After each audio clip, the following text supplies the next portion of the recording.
Here we go. Weebles wobble.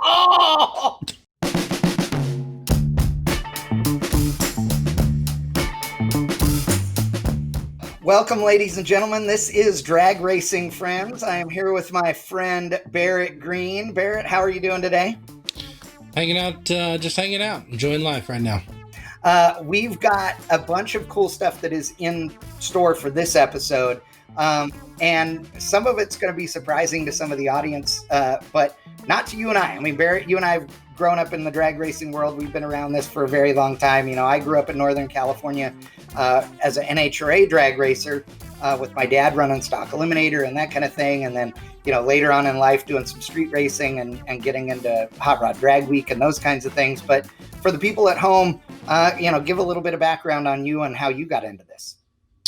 So for my family, they were into drag racing, but as far as my personal, my dad and my mom, no drag racing whatsoever. My very first track I ever went to was Kennedale Drag Strip, which is no longer happening there. And I was in high school and pretty much just kind of, always liked to work on cars and just met people throughout drag racing. My wife and I went on our first date at a drag strip and stuff, and just sort of grew my, prowess from there, kind of started promoting races and announcing, and that led to the Big Hat Mafia brand. And here we are today where this is it. It's sole proprietorship. I'm, out living the dream, as, some people would say.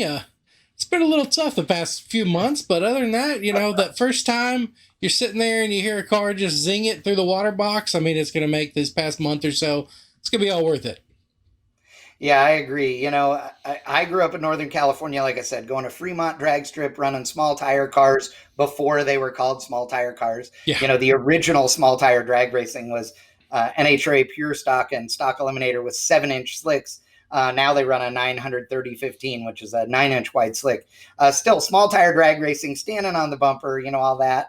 And that's the kind of car that I grew up racing. My 69 Camaro was a Stock Eliminator car, ran it on the street a lot. And have been all over the place, been fortunate enough to been at a lot of racetracks all over the country and got to participate in some cool events. I've gotten to drive a lot of neat race cars. I've driven everything from pro stock on down. And I want to drive some fuel cars. I think that would be a good time, but haven't got the opportunity with that yet. But I think I'm like you, Barrett, and everybody else on, that I've got a million projects and only one of them runs at any given time. How quick have you been anyway in yours? So as far as actual time slipness, the fastest I've ever been was like a 608, and my S10 was a iron-headed small block. I bought it from a guy to street race with and was supposed to go to a street race, and they ended up not letting me in because I was too fast. And so I said, you know what? We went to Kennedale, unloaded off the trailer, and I think it just had, like a Speed Tech plate on it or something, and just really kind of just getting used to it. I'd done street racing stuff before, and for me, the street race stuff is what kind of a lot of people, it's real simple. You pull up, flashlight, go. The track, you've got the tree and all the other stuff. So that was really kind of like, hey, let's get used to all this stuff. Super horrible light. I don't even think I turned the nitrous on until, halfway through. I was like, oh, I better, push this button now. So it went like a 608, 115, 116 miles an hour. And, the fastest guy that they had racing in the race went like 550s before. So it's one of those deals like, I know a lot of people have been 4s and 3s and all that stuff. And to me, it doesn't really matter how fast you are. You race at the level that you can afford to race. For me at the time, I agree with you completely. Yeah. And I'm more of a builder. Go ahead. Yeah, my buddy Michael Hollis, he's a radio racer and stuff, and he always give me a hard time. Is a truck running? Like, I am more fun just ordering parts and sitting out there and putting them together. Like, and my truck was ready to go for almost a year. I was just too busy doing all sorts of other racing. Kid bought it and went street racing, and I think it's probably paid for half of the truck by now with as much money as he's won with it. I just enjoy putting them together. I don't so much racing. I mean, I'm obviously not a driver mod, so, they don't really work out. It's funny, though, that you say that, because I tell everybody all the time, it doesn't matter whether you have a 13-second car, a 15-second car, an 8-second car, whatever. Go out there and have a good time with it. And, it's interesting how much the world has changed over the last several years with regards to drag racing as we know it today. It used to be that it was just sanctioning body racing. Back in the day, it was NHRA or IHRA, and then there was ADRL, obviously, and the PSCA and all of these other sanctioning bodies. Mm-hmm. But the truth of the matter is, when Hot Rod Magazine's Drag Week came out, streetcar racing became a much bigger deal than it ever had been before. And I'd been in the sevens before that. I got my pro stock license. I raced a lot of stuff, but I didn't own anything that was that fast. But when they started Drag Week, that's when I was lucky enough to meet our next guest, Larry Larson, who everybody knows for his Chevy 2 and more recently for the S10 and the Cadillac. Larry and I met on the very first Drag Week, and man, we had a really good time doing a lot of stupid stuff that first week. So welcome to the show, Larry Larson. We are glad to have you here. How are you guys? Doing good. How is the world in Missouri right now? Right now it's pretty windy, but wouldn't know that because everybody's supposed to be staying at home, right? Yeah, exactly. Supposed to well, be. Larry, we met, like I said, first Drag Week. We've done a jillion of them together. We built the S10 together and went on Drag Week together. Together we've seen a lot of this morphosis that led to what's happened the last 5 years in the drag racing community. But when you had the Chevy 2, back in the day when it was pink and had the roots blower on it and stuff, did you ever believe that it would get to the level it's at today? I don't think anybody did, especially Freiberger. Yeah. I remember him standing up there on the back of that tailgate, spouting off that day. If Warren Johnson thinks he can bring his pro stock car in here and make it 1,500 miles, then bring it on, And so I guarantee he didn't have a clue where things would end up. But technology, racetracks, aftermarket parts, just everything has really brought things to the future.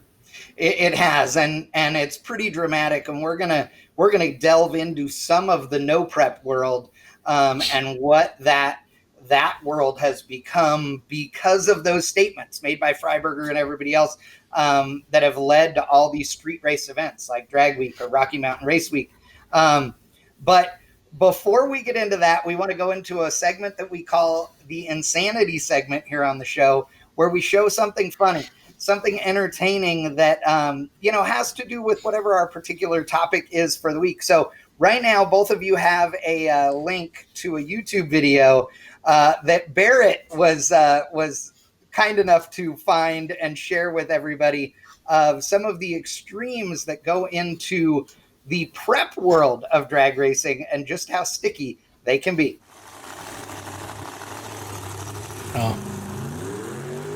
Oh, mine's the lawnmower 3.0. Skip ad.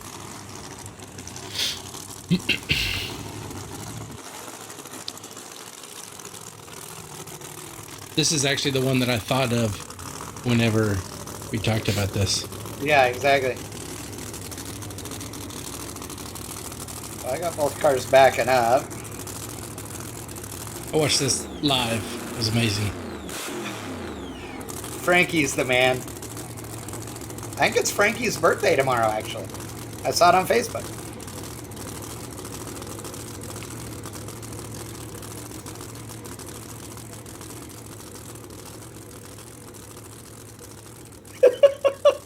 Here we go. Weebles wobble. Oh! Frankie's down. Oh. I like how he doesn't miss a beat, though. He eats shit and then's like, "Oh, I'm gonna get back and just keep on lining the car up." Yeah, exactly. That's Frankie. That's what he does.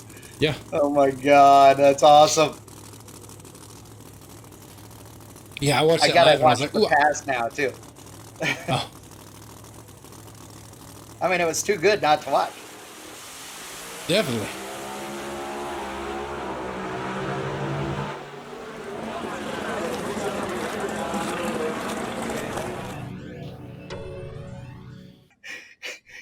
It's hard not to be embarrassed when you're the guy that bails like that on the sticky racetrack, but Frankie jumps right back up and starts backing or getting the car lined up for the run. I can't. Oh yeah, without even missing a beat. We That was at SGMP where the lights out, where the video is taken, and you almost have like a tally sheet of how many people lose shoes up there.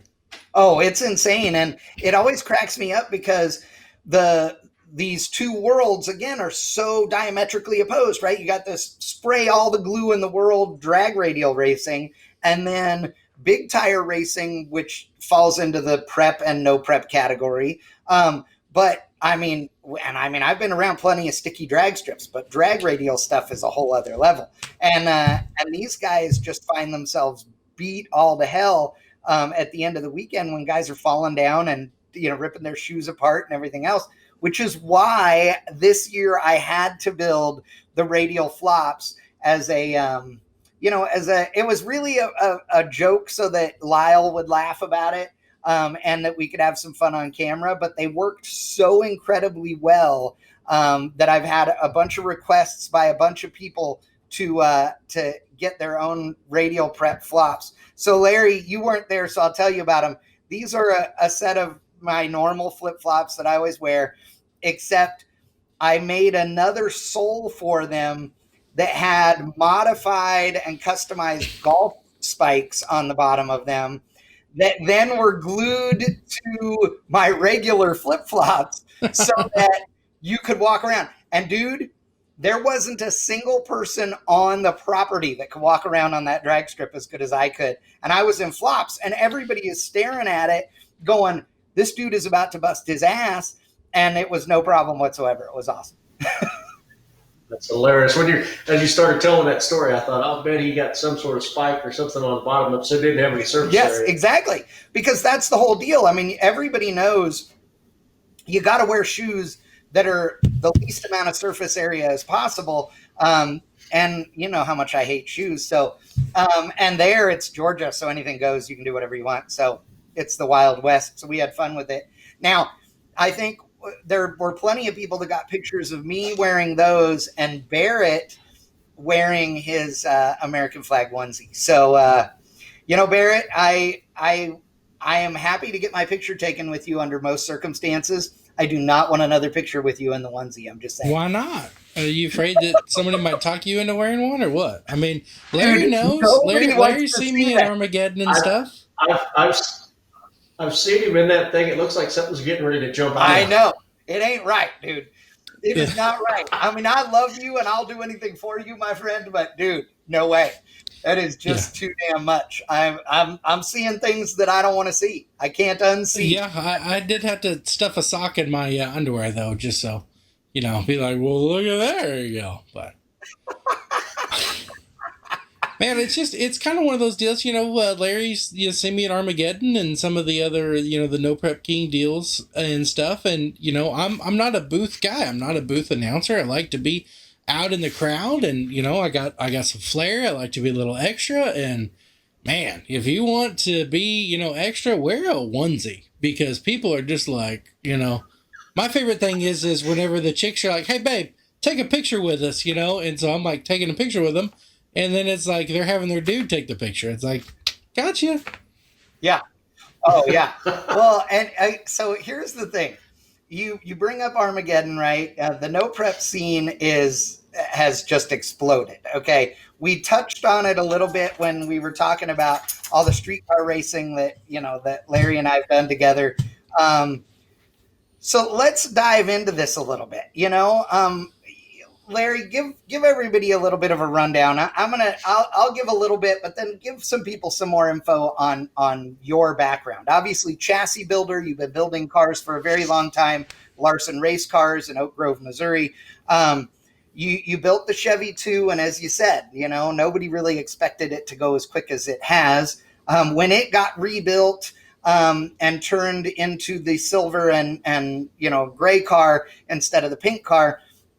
Twin turbo big block Chevrolet, the first legitimate streetcar in the 60s. I was there with you at Streetcar Super Nationals for that, been all over the country with that car running in the low 7s and went out with a very specific purpose to run in the 6s there. Then a few years later, you and I got together and you had some ideas and I had some crazy ideas and we built the S10 together. And the S10, a big source of controversy everywhere it's ever been. But our whole goal was to run the fives in that car in the quarter. And we did again at Vegas, and ran in the fives. It was one of the most epic moments. I mean, building that thing was a crazy year out of our lives. But running in the fives and doing what we did in that thing was just nuts. And honestly, as famous as you were then, everything you've done since has made you even more of a household name. I mean, tell us a little bit about what it is that got you there. Well, it's that Chevy 2 I've had since 1988. It was a back half car. I still got video of that thing in Great Bend, Kansas. I dialed on at 1120 with a single 4-barrel 468 and a Doug Nash 5-speed in it. So it's been a huge swing through the years of what it's morphed into. But just like when I showed up, I didn't know anything about Drag Week until probably a month before it came off, and a buddy of mine come up and said, "Hey, you're going to go to this deal that starts in Kansas City." And I said, "I don't have a clue about it."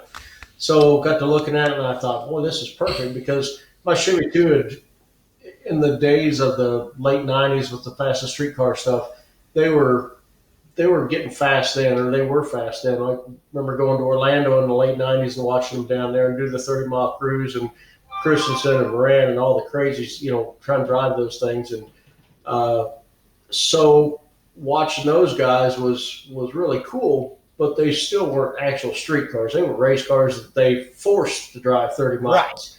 Right. Oh, yeah. So with the Chevy 2, it was something, even when I first built it, it was a back half car.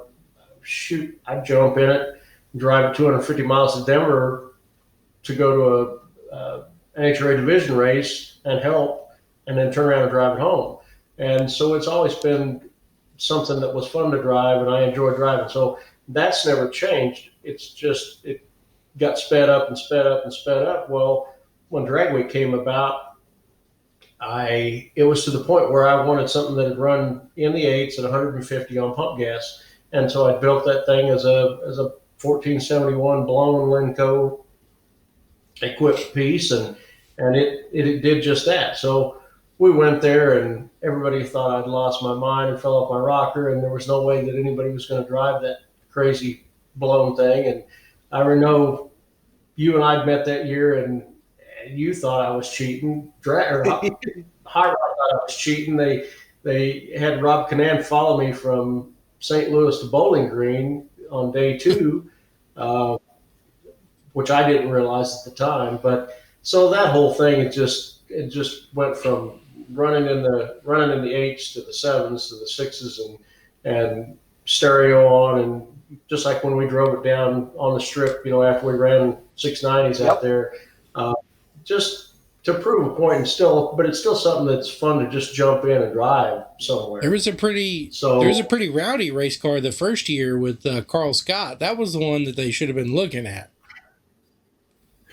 Well, Carl Steele, Carl was there, and Phil was there with the purple car, and there was a small block car, and that thing ran impressively well. So the plan was, they were giving away free nitrous that first year, and I got in an argument with Freiberger. I said, "You're not going to let the racetrack sell us gasoline, or race gas, but you're going to let Top Cams give away free nitrous." And which was a bullshit scenario, and the first of many, by the way. So I just kind of said, "Screw this! I'm going to give you the bird. I'm going to run it on pump gas all week long, and if it goes 8 anything, I'm jumping in it. I'm hauling ass," because nobody done that. And that first year, it didn't start in stock in the same place. So it started in Kansas City, went to St. Louis, Bowling Green. Where'd we go? Milan? No, North. Where'd we go? God, now we ended up in Martin. Yes. So we ended up in Martin, Michigan for the final day. And my plan was then is that if I made it all week, I was going to swap pulleys and get some gas brought in and show everybody what it'd run, make 5 runs back to back to back, and just show everybody. And it rained, and we didn't think we were going to get a run, and finally got to run. And So it was pretty comical. Carl rebuilt his stuff at Bowling Green that night. Yeah. Finally got to run, swap pulleys, put fuel in it. Went out there, went 838, 155 or 60 or something, 165 maybe.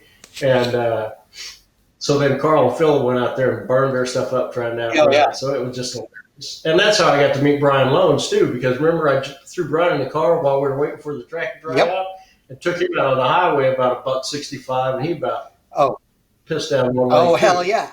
Well, and the back then, that first year, nobody knew what to expect from any of the classes. So you also had like Jim in the blue truck that was doing things that nobody had heard of. And Kyle from 1320 Video, when it was him in his basement with one camera goofing off, there were like 10 people in the world that even knew who he was at that point. It just snowballed. All of that, just crazy snowball from there. It's crazy how many people got their start. I say start, but you, Brian, Kyle, from that very first year of all that stuff going on. So it's just incredible, and because there was 41 of us, 41 cars that went that year. But just incredible how many people and where they're at now looking back at it. Well, and fast forward after you'd won several times in the Chevy 2, and we get to the point where I had the idea to build a Brogy Roadster with a big block in it and turbos, ultra lightweight because there was no rules, and go out there and it wouldn't need any of the street equipment that was required for every other car. I had said literally as I left the racetrack on the last day of the first drag week and said to Daphne, a Brogy Roadster wins this son of a bitch with no trouble. And all those years I wanted to do it. And I came to you and I said, this is what I'm thinking. And you said, I don't want to do a Brogy Roadster, but let's do something else crazy. And that's when we came up with the idea for the S10. But, the thing that people don't understand is the motivation was not just to go out there and win this thing, was it? No, that was the whole thing, is that there was a point nobody thought, I don't remember how fast anybody had been up to that point. Gosh, I don't even remember, because I had been I think maybe 680, maybe somebody had been, I don't remember. Bailey went out in 13 and ran with the fiberglass car. That was what was bringing a lot of it on that got me fired up, was they were letting in the complete composite body cars. And so that's why we did the S10 like we did with steel roof and quarters, just to basically prove a point. So yeah, we talked about it and kind of crunched some numbers around, and both of us felt like that this thing could run in the fives if we could manage to pull it off, if we got the right people involved and all the stars aligned, which God forbid they were far from aligned that week, but we made it through, and we still ran 616 on Saturday. Yep. And I was so we did well. I was happy. Me and some friends of mine, we got up at 2 or 3 o'clock in the morning and went to Thunder Valley the first year you guys had the truck. And we saw everybody racing, and then we come up there to see the truck. And we're like, where's it at? And we waited around, and like everybody's like, it's coming. And you guys roll in with like a piece of plywood and like a Honda generator on the back. And I mean, you both get out of the truck and everybody's excited. They're like, he's here, and the look on you guys' face was just like, shit, oh God.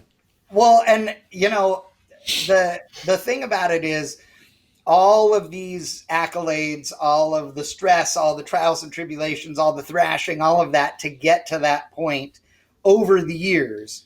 Yeah. Then for the no prep racing scene to just sort of blow up from there, and no prep Kings to start, right? No prep Kings starts, and the guys that are automatically getting into this are all 405 guys. They're all guys from the TV show, which makes sense. Obviously, Discovery Channel runs this thing.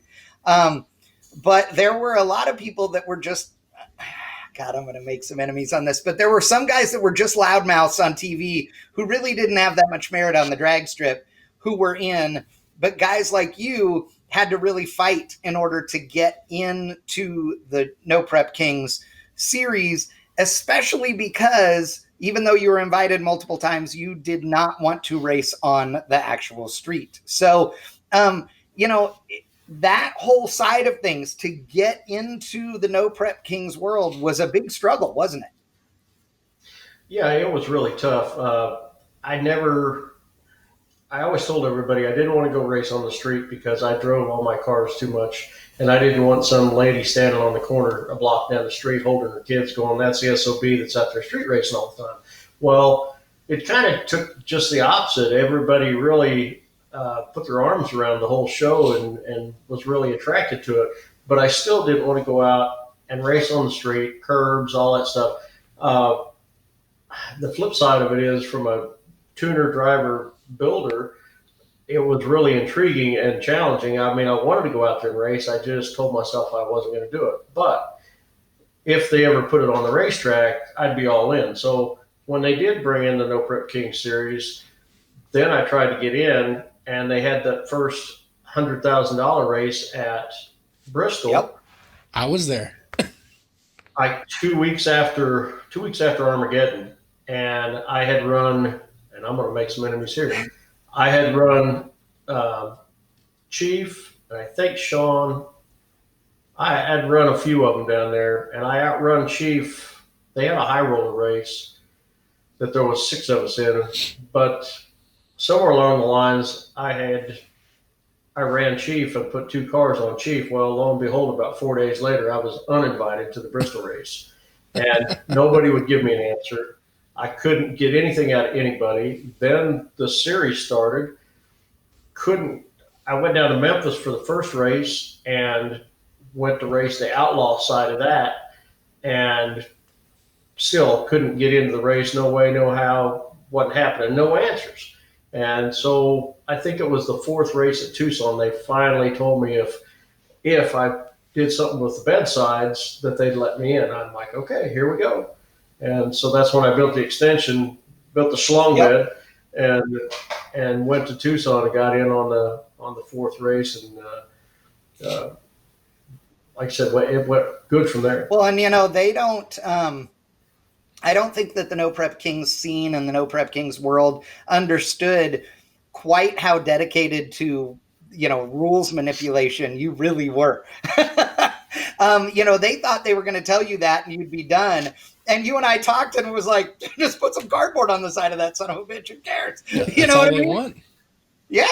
I actually went down and cut the back end off of Sonoma, right, and attached that thing. But instead of painting it, spending any time messing with it, because I thought, there's no way when they see this thing that they're going to let me run. So I wasn't going to spend a bunch of money and time getting it painted and all that. So I found some gray tape and some silver tape and a little bit of rattle can for a pink stripe.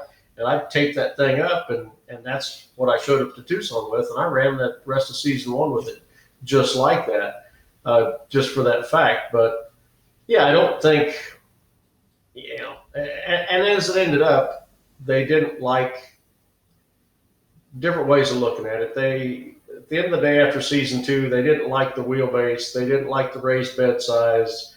The point was finally said to me, once again, not a whole lot of people would talk about it, but it was finally brought up that they wanted something that was more stock appearing from the grandstands. Yeah. Once again, I said, okay, careful what you wish for. Yeah. Well, and so let me ask you, do you believe that there is this sort of elitism in the No Prep Kings or No Prep world in general? You know? The thing about the No Prep King series, I really like the series. I like the people that race it. The fans are unbelievable. Plus you get a race for a lot of money. Yep. And so I enjoy all that. But at the end of the day, it's a television show. And it's, for me, being a true racer, sometimes it's really, really tough for me to wrap my head around that. And I've had discussions with Sam about it, the producer, and numerous times, and that's, sometimes I got to back up about 3 steps and wrap my head back around it. So, we keep track of points. We run for a series championship, and then the big thing about it is too, then when people watch it or listen to something like this, they think, oh, this is scripted or that's scripted. Well, I can tell you right now, none of that stuff is scripted. So if there's something that happens, be it me and Bobby or whoever else, that's full on happening. So do you believe, or who deserves to be in No Prep Kings, and why are people getting into the no prep racing scene so much? Is it the money or the fame, or because they truly like no prep racing? Well, I think the no prep king side of things, the thing that attracted me to it was the challenge of being able to go and tune the car, drive the car, and all that on that kind of a surface, because it's totally different than a normal NHRA race or a normal bracket race or God forbid a radial tire race. So for me, that was a lot of the draw to it, on top of the fact that you got to race for a lot of money.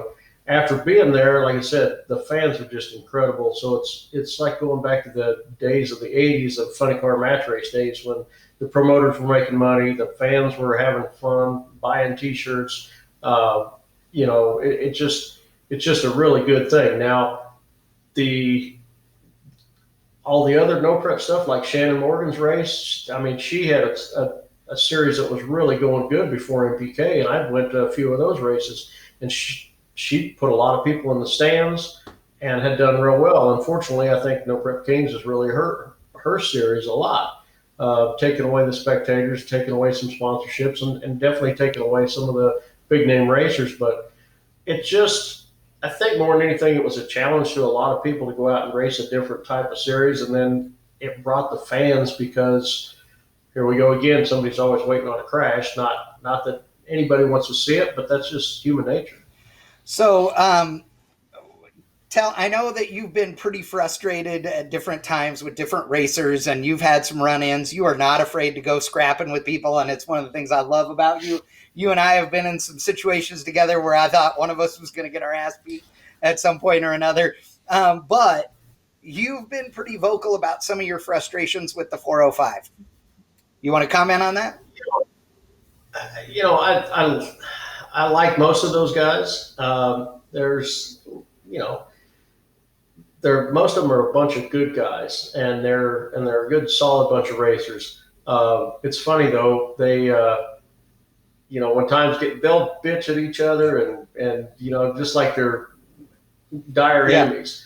But if something happens, those guys will circle the wagons and start throwing arrows in a heartbeat. So you just gotta, you gotta pay attention to what you're doing and what you say a little bit.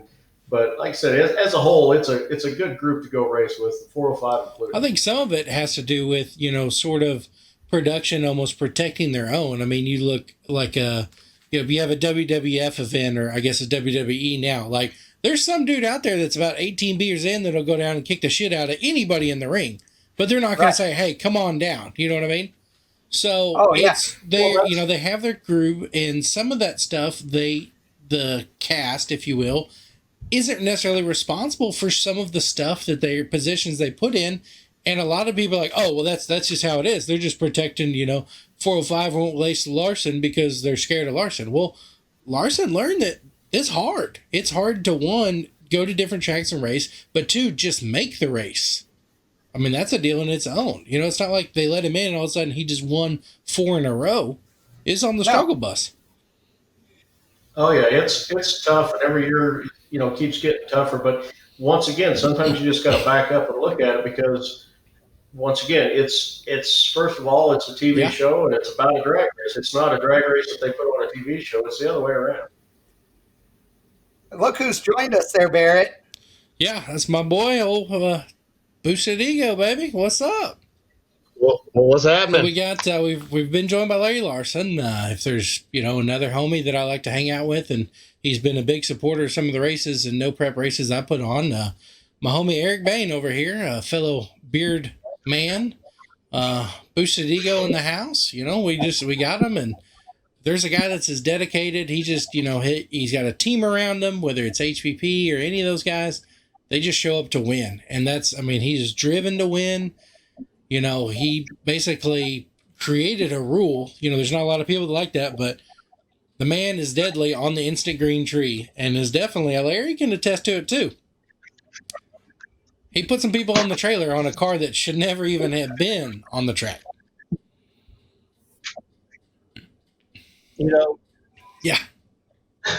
And then, that's what you got to do when you come, bring a little knife to a gunfight. But, it started out as having fun, and them not having enough cars to fill the class is really how it started. And that's how we got started racing the Mustang. So you got to take chances when you're outgunned, and that's all we did. And it turned out to be pretty fun. So talk a little bit about the instant green and the controversy of reaction times and what have you in the instant green. There's a lot of people that don't understand how a Christmas tree works in reality, including most of the people lined up at one on a drag strip. And so it always causes a lot of arguments and stuff. So Eric, what are your thoughts, and what have you done to take advantage? The instant green it basically, leaves a lot on the table. Now that I've played both sides of it, it really freaking sucks to get, instant green, basically someone leaving before the green and lose, but, because it's a half a second, up to, and sometimes more, depends on how late you are on the tree when you see green. So, but everyone has the same opportunity, if you say, but it does suck to go out like that, but it's just part of racing.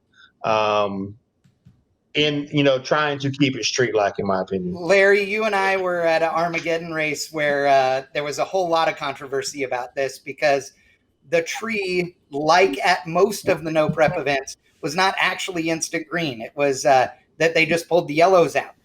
There's a difference. When you pull the yellows out of the Christmas tree, when they would have come on, and then 0.4 of a second, the green light coming on. What people don't understand is that most timing systems between 0.7 and 1.1 seconds from the time that both cars are staged is when the tree will come down. And so basically, if you just do a 1/1000 and let go of the button, you're going to be, somewhere near it. And so it caused a lot of controversy with Mike Murillo and you and I and another bunch of people. What are your thoughts on the whole instant green world? If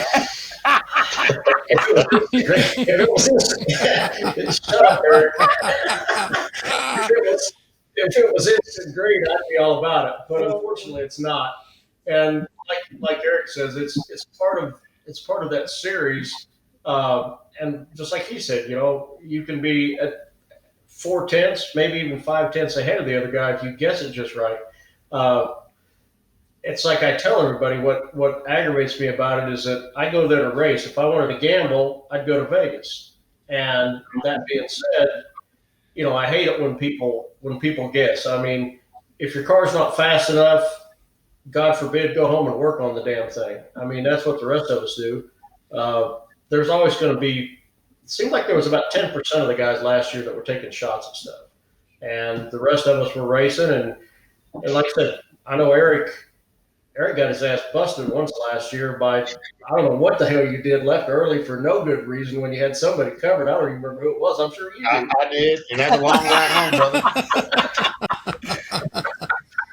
Well, and what other, that one is one that I will tell you, I don't know if anybody's told you this, and I don't know if the NPK guys will care, but the folks at CompuLink have revised their system and created an instant green format that anybody can use. You don't have to actually understand how to use the system. And so it will be a random generated instant green. Whether or not the series will use it or not, I don't know.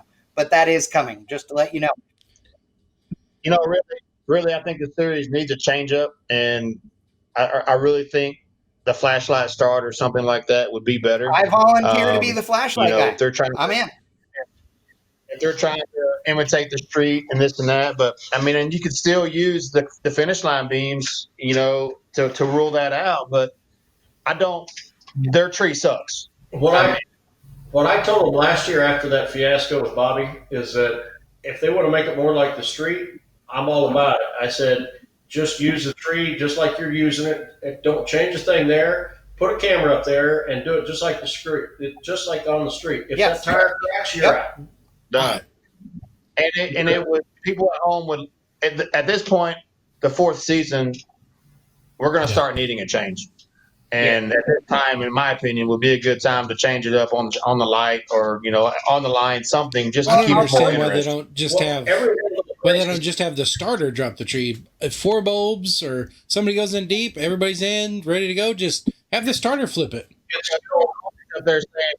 I got homies up there saying, "Hey, wait 2,000. Wait, they'll burn it. They'll burn everybody down because they don't know about turbo cars." The people up there working in trees. That is the most crucial person on the facility is the starter. Look, I've been on the street in Mexico, of course, with a flashlight on cash days events. Never, ever, ever had a problem with pulling people in. Nitrous car versus turbo car, blower car versus turbo car, pair of turbo cars. Everybody can come to an agreement as to how you want the starting line procedure to work. And if you use the stage bulbs on the Christmas tree and the finish line still, you could do it as a flashlight start. It would be very, very simple to do it. No problem. I mean, that's how they do the roll race stuff. But the thing that you've got right now is, this is what I told them, is that everything, you could leave it just exactly like it is right now. Just put a camera up there, just like they do at Armageddon, and watch for the crack of the tire. End of story. Because the thing about it now with the instant green, I say instant green, but with the way the tree works and with the real-time finish, you get a finish line result just as soon as the cars go across. And that way you can keep the race going, and you're not back looking at film at the other end. You're not worried about, okay, did this guy go in too deep or anything else? Because everything would be exactly like it is now. You still have the 7-second auto start engaged, everything else. So nobody can play any games. Everything, just don't change anything. Just put a camera up there and watch for the crack. If the tire cracks before the green light, then you're out. Because all 3 of the races that I lost, I would have won because they cracked the tire. Is there any other rule that's nearly as controversial as the instant green to you guys?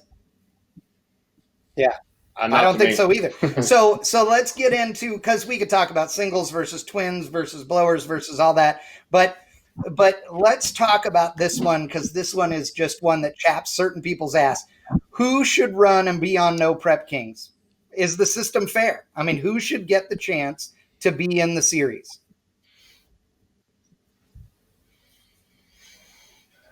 I mean, I don't know who you want to chime in first, but sounds like first and foremost, it's a TV show. It's really not a race. You just go there to race. But at the same time, they're going to need some new faces. And just, I don't know. That's a tough question. That's a broad question. But obviously everyone thinks they're entitled to race. But a lot of people haven't put the work in and been through the ropes like a lot of us have. So here's the thing then. Do you think, like, here's a scenario I've talked about with people and gotten mixed reviews on as well.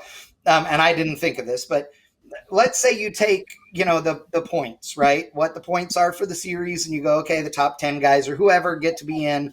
And you got so many then down here that get to fight for a position. I know that that's basically how it works now, but the number of people that get to fight in or race their way in is only a couple of people. Should they change it to where half the field gets to race their way in so that people can pay those dues and fight their way into the big main event? The problem, it's hard because the amount of races we have now and the amount of travel that it involves, and for the guys that are willing to make that sacrifice and spend that kind of time and money, there's probably 20, Eric, maybe, that probably try to make every one. But, it definitely starts to narrow down there. Yeah, and this year I think it's going to be even worse because they stacked another 4 races on us. They've got us everywhere from Palm Beach to Seattle to New Hampshire to Tucson. So I don't even see some of the contracted guys making it all this year. I haven't missed a race since Bowling Green, Kentucky, and we only went there in season 1. I mean, that's commitment. Whether I had a car, I didn't have a car, I had oil pressure, or didn't have oil pressure, but I was racing with something.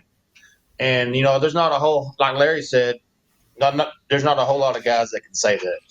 And so at some point, you got to take the loyalty of the show versus someone's character. And like Bobby, he ain't the fastest guy, but man, he's at every race and he's the character of the show. And guess what? He's going to have to race his way in and might not ever make the show again. And I don't know if that's right or not. He's been there from day one. Granted, he don't have unlimited funds to make his car as fast as it should be. And it is, it does need to be faster, but it's Bobby Scotty and, he's a part of the show. So I don't know. That's a catch-22, really. I think boxing gloves. Let's use boxing gloves. I think it'd be great. I know some of y'all would fight just for the hell of it anyway. There should be a bonus at the end of every event. You get to call out somebody into the boxing ring after the shit that just went down for the rest of the weekend. Holy crap, can you imagine that? Dude, people would be beating each other's asses. Dude. Oh, well, hell yeah. Have you seen those giant arms? They're almost as big as mine. Yeah, here they are. I mean, the gyms is good. I don't know. This year's going to be crazy. We're counting on going to Tucson with probably 60 to 70 racers trying to do a qualifier. And, man, if you have one bag showing there, you're going to have to race your way in Georgia. And I don't know, man. That's a mess, And, of course, everyone wants in, but where were all those people, 3 or 4 years ago? They're over there in the real world with Duck, Yeah, where are all those racers when a couple 3 races we only had 28 or 30 cars? Exactly, and looking for class fillers. People were racing daily drivers just to keep the points up. But it ain't about the racers. It ain't about the fans. At this point, it's all it's a business, and that's what a lot of racers really have not comprehended yet. Is it's a business first, and a TV show second, and then later on down the line, about number 15 or 16, it's a race. You hit on a pretty good one there, Bain. As a business, I mean, you're a sole proprietor, you're a business operator, you're sitting in your business right now. Larry, same way. Your very first race is going to be SGMP June 12th and 13th. Next weekend, you're going to have to be in Virginia Motorsports Park. And then the third weekend, back to back to back, you're going to have to go to Maple Grove in Pennsylvania. So what is that like as a business owner to put everything on hold just to make these races? Because you're not coming back to Texas from Georgia and turn around and drive all the way to Virginia. Yeah, Larry will have to. He'll go back and forth. I'll be flying. I will. Well, But that's where it goes. That's where it goes to the point where they don't care about us. They don't care about anything. They care about getting these races off, and no matter the circumstances, and that's what's going to happen. 17 other guys. This whole pandemic deal really made it harder on the racers. It don't come down on any harder, but really the racers. Well, I feel sorry for you guys. Yeah, they don't care who shows up. They just want racers there, and if you're not there, absolutely, because everybody is waiting for their shot at it. And Eric, we appreciate it for sure. Thank you so much for being a part of the show. Can we get you back on the show for another episode if we want to? Awesome. And when this is all done, maybe Barrett and I'll jump in the car together and we'll come road trip over there to Greenville and we'll drink a beer and hang out and check out the new place. Or you can come out to mine and Waxahachie and we'll see what's going on. Get some beard products. Yes. Sounds good. But all that, it's what we choose to do. We enjoy doing it. And No Prep Kings is really good for the sport, really good for the kids at home. And, looking forward to making all the races. We appreciate it. Good luck, brother. We'll see you there this year for sure. And again, thank you so much for tuning in and being a part of the show. So our next guest on Drag Racing Friends is none other than Kaley Mills. Hello, Kaley. Hi, thanks for having me today. For those that are not familiar, yes, she is a rock star. Look at her on the magazines right there. The cover of Drag Illustrated, awesome. The photo was great. Also a very experienced drag racer. Your dad, Dwayne Mills, awesome dude. Everybody knows him for the Golden Gorilla. and a few years ago you came out with your own sort of matching ride, the Golden Panda, and really rolled into the drag racing world methodically. I was going to say slowly, but really it was methodically. You guys had a real family plan on how you were going to step up your performance game while going to college. There are some things about that people probably don't know that weren't necessarily very public, about how much you were racing based on your school schedule and all of those things and the school year. But you had some great success in the radial car. You've been driving all kinds of things and at all kinds of events, and have gone quicker and quicker. And how fast ultimately did you go in the Panda?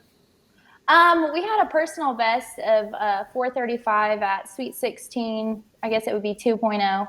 I was hoping to make the field, but literally the cutoff was 4:34, I think, with like a 5. So I still think to this day that my dad paid the tuner to make me go in the second chance race because I went to the semis in that. But I mean, we'll see. I'm hoping to maybe get the Panda back out before Sweet 16 and then No Mercy. So hopefully we can even go be competitive in that type of racing too, as well as No Prep and No Prep Kings.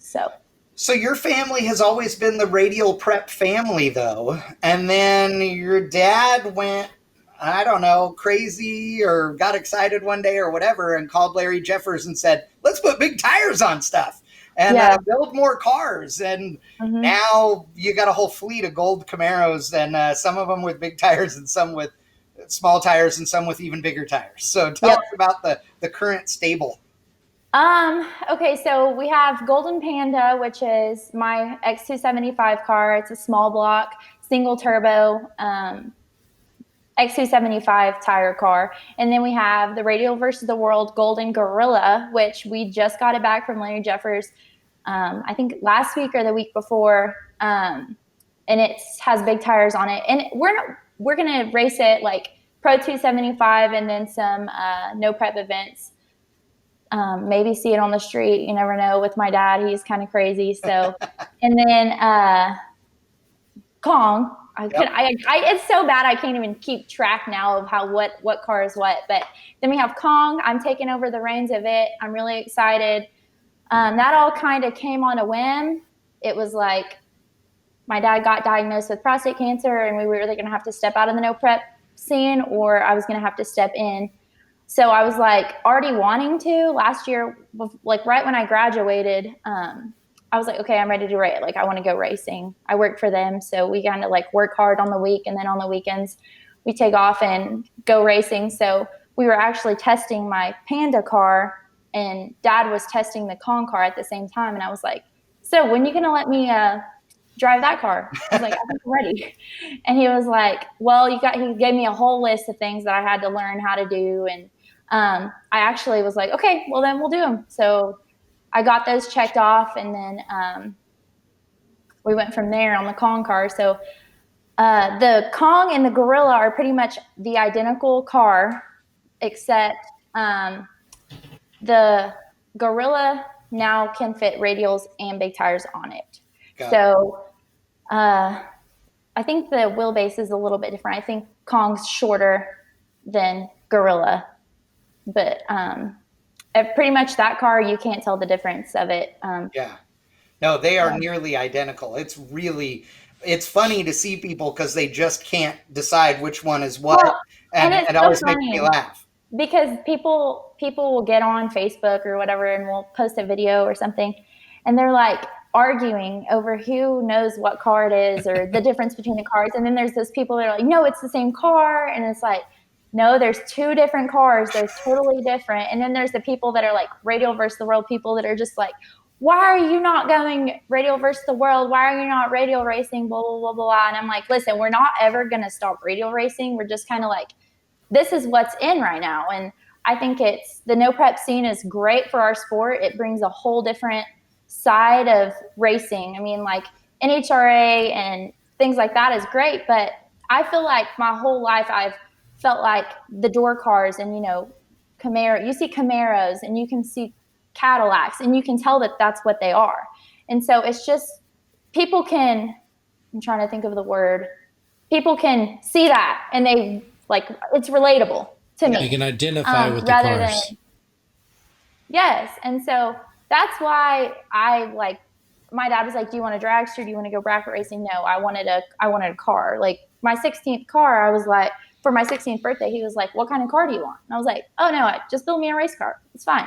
So that's kind of how I see it. I want something that's relatable with everyone. And so I think that's something that's really cool about radial racing and no prep racing, that they're trying to keep the original cars original. But Radial versus the World has gotten out of hand, and if you want to run it, you've got to have a pro mod. So, well, and let's talk a little bit about your racing history. You talked a little bit about this, and when I say your history, I mean why you are where you're at and what you want to do with No Prep Kings. So, there's no doubt that you and your family spend a lot of money on your drag racing operation. It's what you guys do, right? You, like you said, you guys have a successful businesses that you run all week and then you race on the weekends. And, there's always people that are racing on a huge budget and people that are racing on a small budget, and they're always arguing about it. And,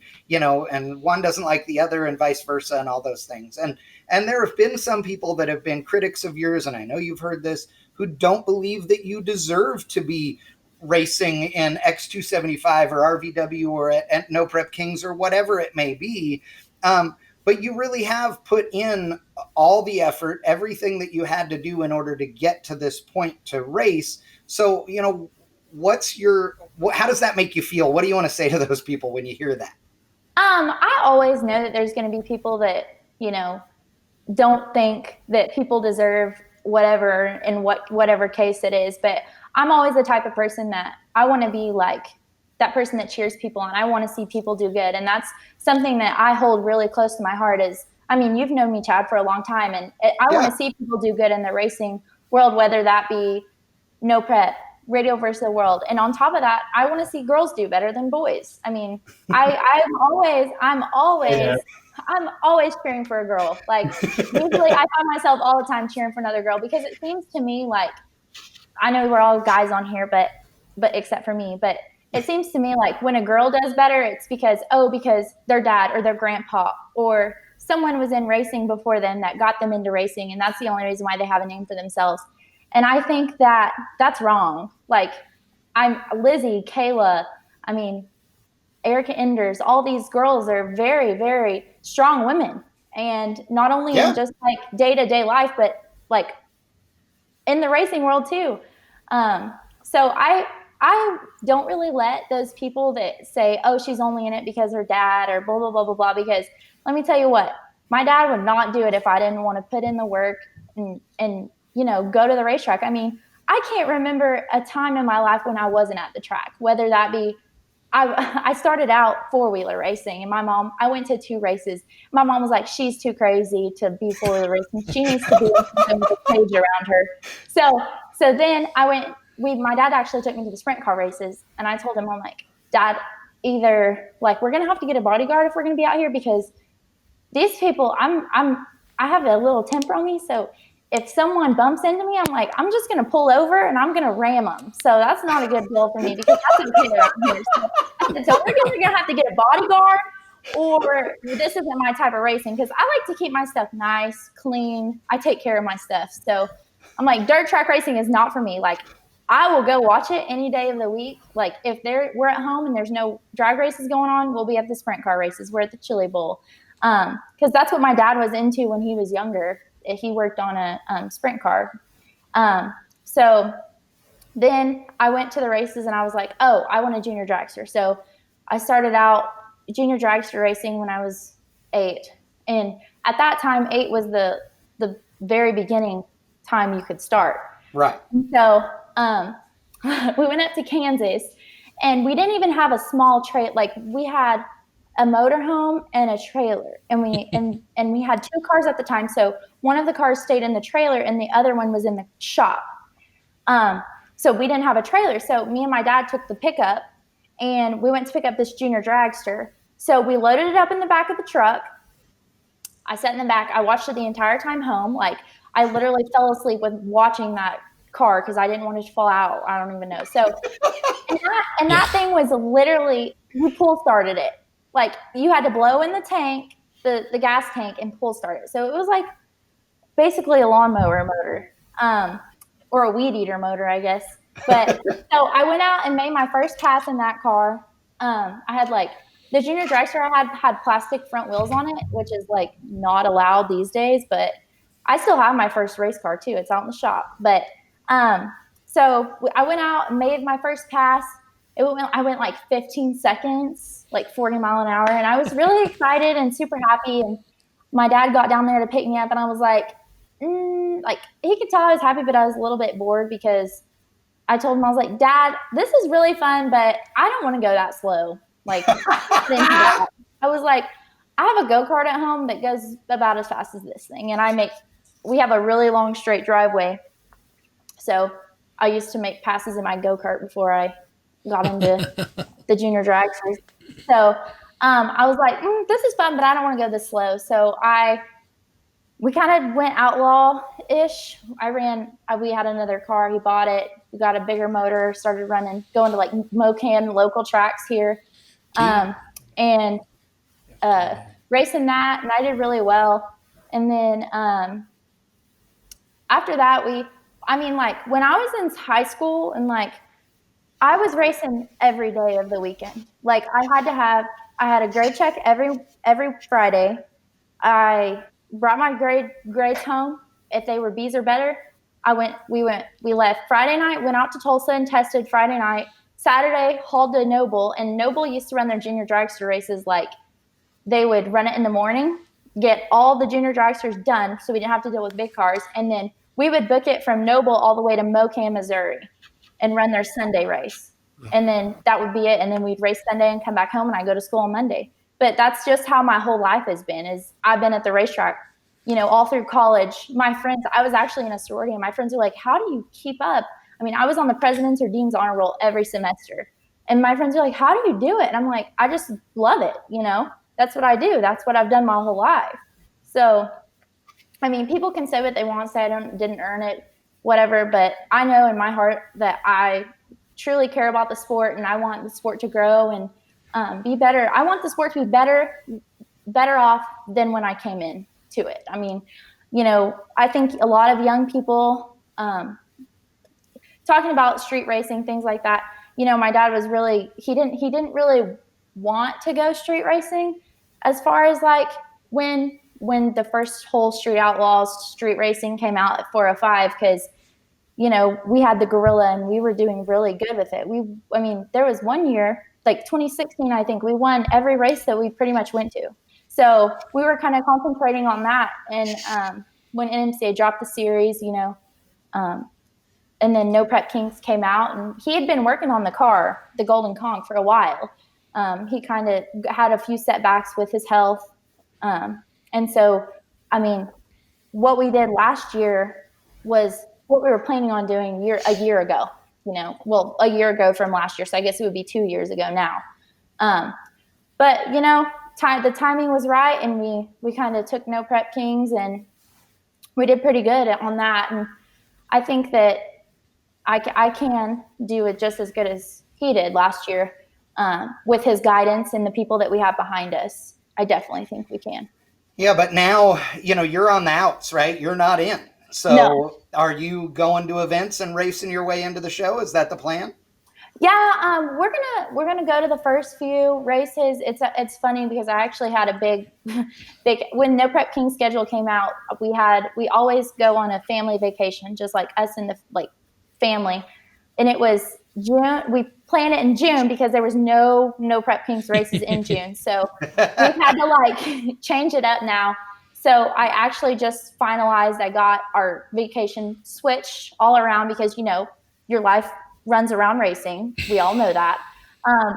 So I got that changed up. We're gonna be at the first two races, for sure. And then the other ones, they're pretty far up over there. So we'll see how it goes. We're gonna go the first two and run that, and and then we'll hit and miss the rest of them, whichever ones we can, because right now is our busy time of the year. June, July is when we have to really hunker down and work. And but we'll see. I mean, I'm not going to count anything out.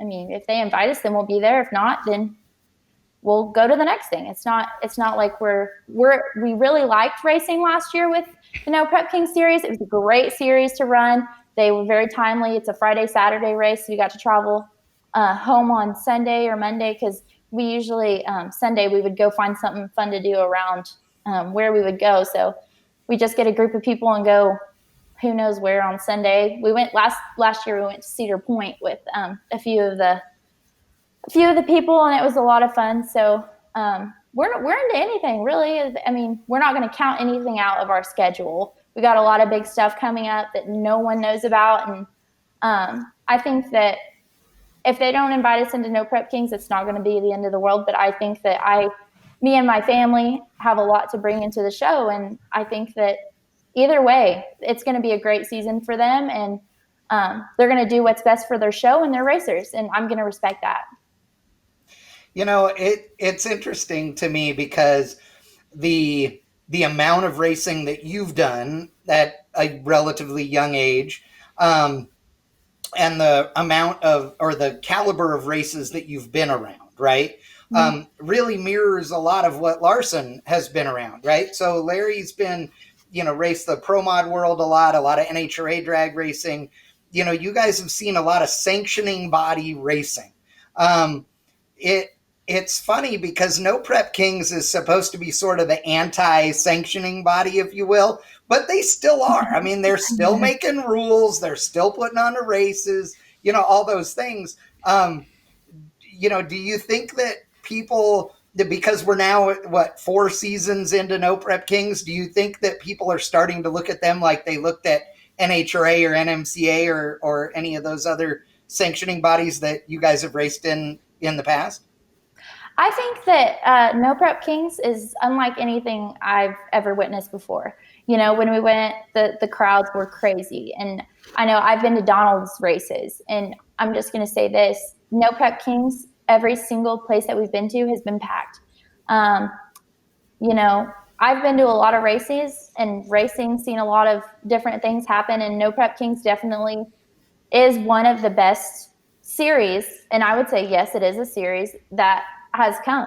I'm going to say that just because, one, they're bringing people into racing that they don't even know. I would sit out. My main job was to sit out and sell t-shirts last year at the No Prep Kings events. And these people, they don't know anything about racing. They see the TV show and they want to come witness it, and they want to meet the people. And I think that's great. You're getting people that wouldn't normally be into racing.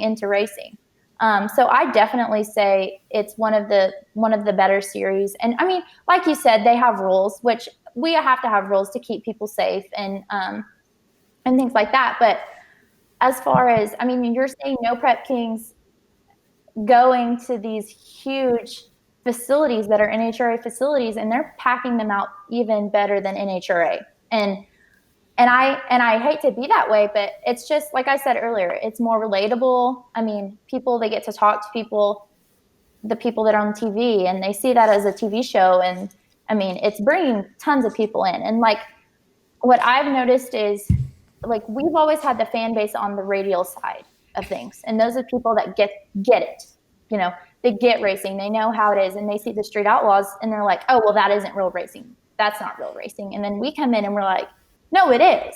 It's just a different way of doing it. Just like, bracket racers have buybacks. Yeah. Some people would argue that's not real racing. I mean, I was going to say that I can attest to some of the kind of the electricity and atmosphere and stuff to that.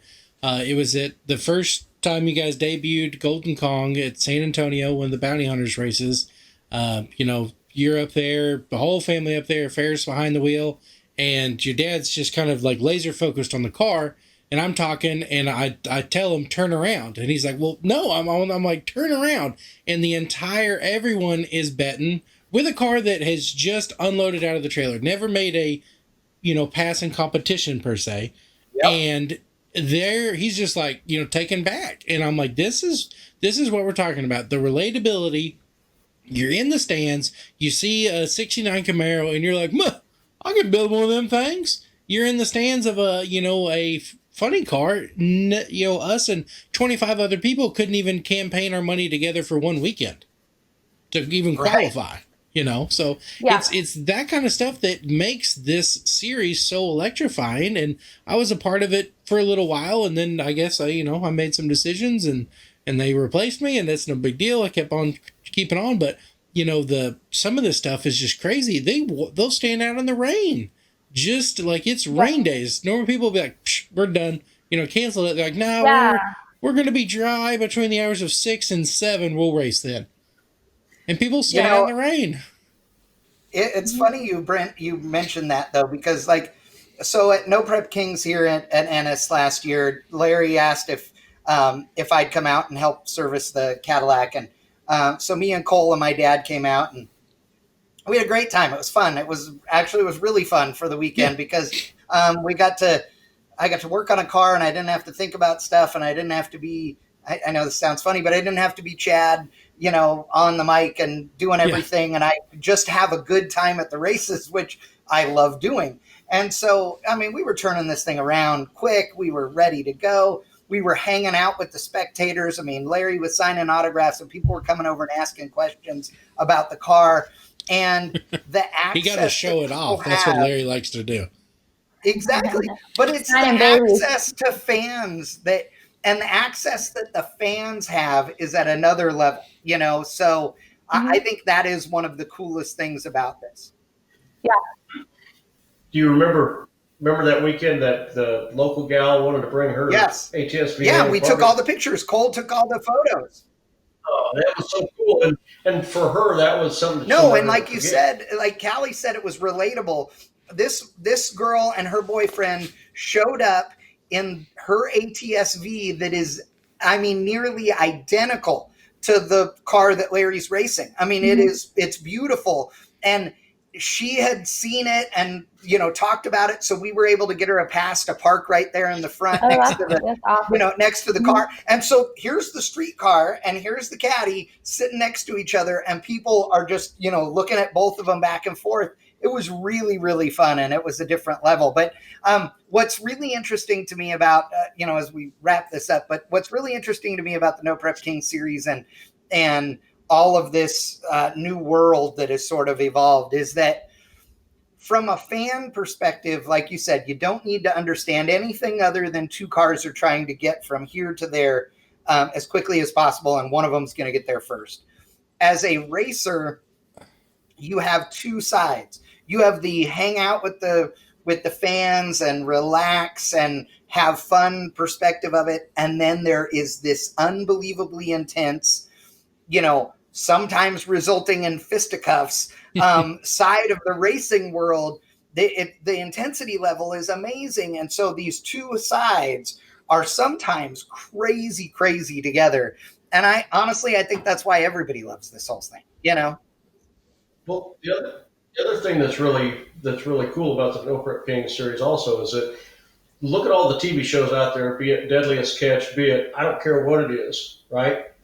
Nobody ever gets to meet who's on that show. That's definitely something that's really cool. But you can go buy a ticket and walk up and shake hands with Chief or whoever.